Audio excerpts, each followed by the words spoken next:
How much did you feel like that Draymond situation in the second quarter just kind of lit you guys up? Draymond willed us to victory tonight. I mean, just his intensity, his frustration early with the way we were playing, mad at the world, yelling at everybody, their bench, our bench, me, and frankly, we all deserved it. That first half was as poor a half as we've played all year, and we weren't engaged. But that's what makes Draymond special. It's not just the amazing basketball IQ and defense and playmaking, but it's just his sheer will. And he was the key tonight. When he's going at you, what are you thinking in that moment? I mean, are you liking what he's? I'm liking it. Yeah. I'm liking it because I've seen this movie before. So, it's we need his fire. We need his fire. We're this. You've been watching us for a long time. We do some crazy stuff out there. We get sideways and we get too casual with the ball. And without Draymond's fire, his energy, his competitiveness, this thing doesn't tie together. But he ties the skill together. We have so much skill with our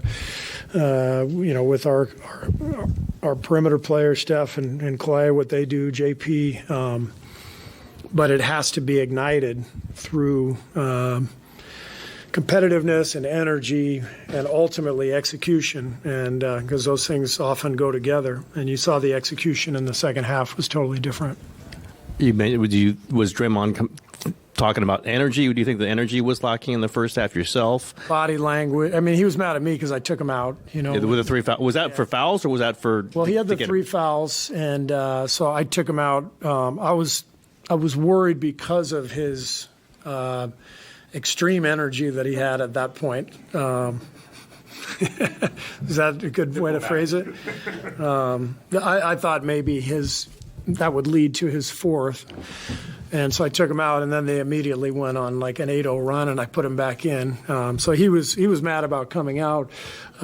He was mad earlier about our body language in the huddle. He is who he is. He is the ultimate competitor and the ultimate winner, and he like I said, he willed us. And beyond that energy stuff, what changed in the third quarter? What turned that second half? I thought Dante helped us get off to a good start. He had that putback dunk. He had a couple of big energy plays. And then offensively, we just did a much better job of executing offensively. I thought we were trying to force the pick and roll too much in the first half. That's probably my fault. And then second half, we got more to our, kind of our off-ball execution stuff, our flow stuff that we've been, good at for years, and then the guys really started to execute. Steve, you described Draymond's competitiveness. How would you describe Steph when he gets sort of uber locked in? I mean, it seemed like, we all know his skill, but there's games like this where he takes his focus to another level. Yeah. How would you describe sort of is there something in his eyes, something he says? When do you sort of see that? Yeah, he doesn't say anything, but he's every bit the competitor that Draymond is. It's just it comes out in a different manner. Steph's a killer.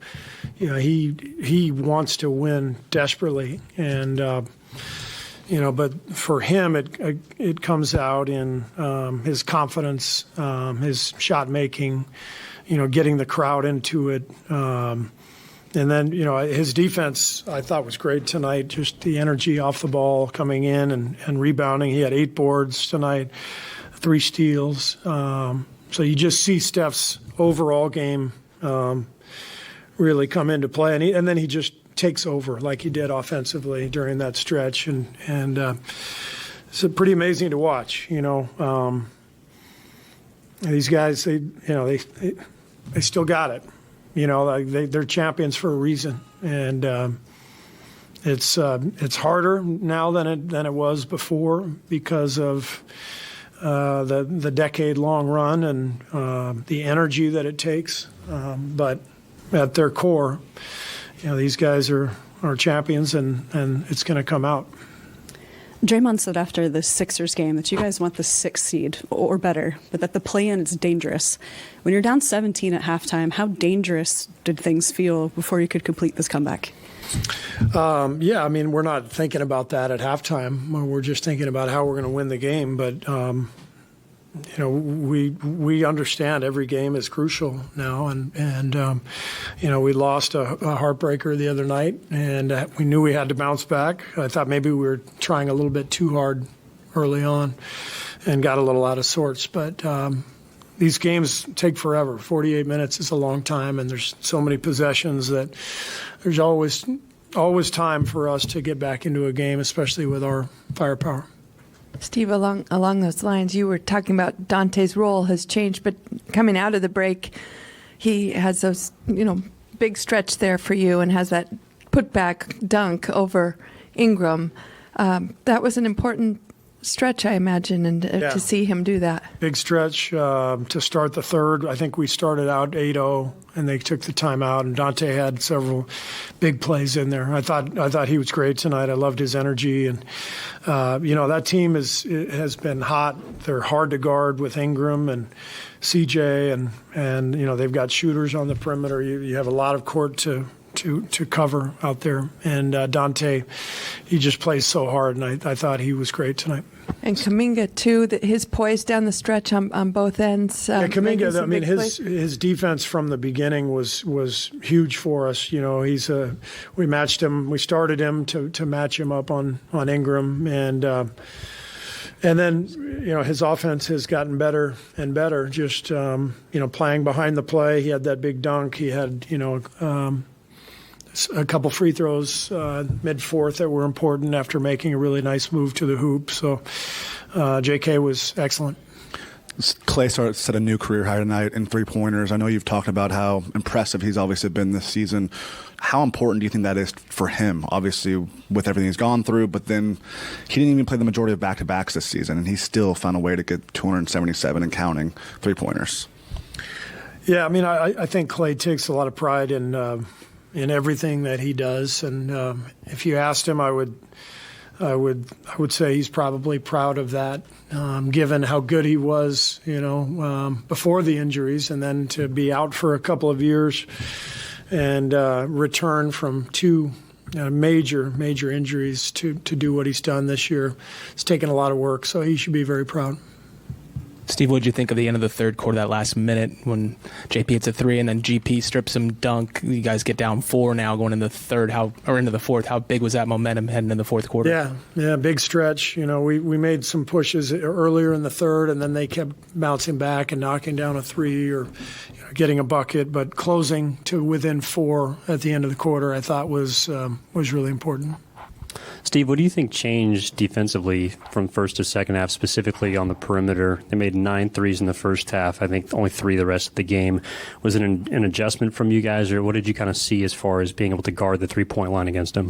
Well, we always talk about the game being connected. So what changed was our offense got better, which in turn helped our defense. When you're scoring, they're not playing in transition. They're playing in the half court, and you can get your defense set up. And we scored 74 in the second half, so more often than not, they were taking the ball out of the net, and we could play 5-on-5. First half, they had 20 fast break points, and some of those were threes because we were turning it over or having bad possessions. You mentioned Kuminga, a matchup with Ingram. Was the plan eventually always to get to the box and one? And how that seemed to certainly work for you guys. And when you have GP2, is it easier for you to do stuff like that because you can always throw them out there, whether or not whatever the other combination is in a box and one or anything you want to do defensively? Yeah, I mean, we always go into each game with adjustments that we see that we can make based on personnel, and so we went in thinking we might do a little box and one, and Gary's the perfect guy to have in that role, guarding the one guy, just because he can deny everywhere and he's got all that speed and athleticism. So it's great to have Gary back. He gives us a real weapon defensively, and it wasn't his best night. His first 3 minutes, he turned it over and he fouled. I think it was Ingram. Before the end of the quarter at 60 feet. I think Gary was just too excited out there, but he settled down and gave us much better minutes in the second. Then how scary was it to have Draymond with 5 fouls and have him be the guy guarding Ingram? Like, what was the last 4 minutes or whatever that was? You had no worries about that? That's what you were going to do there? We just felt like we had a 10-point lead, I think, when we went back to that lineup.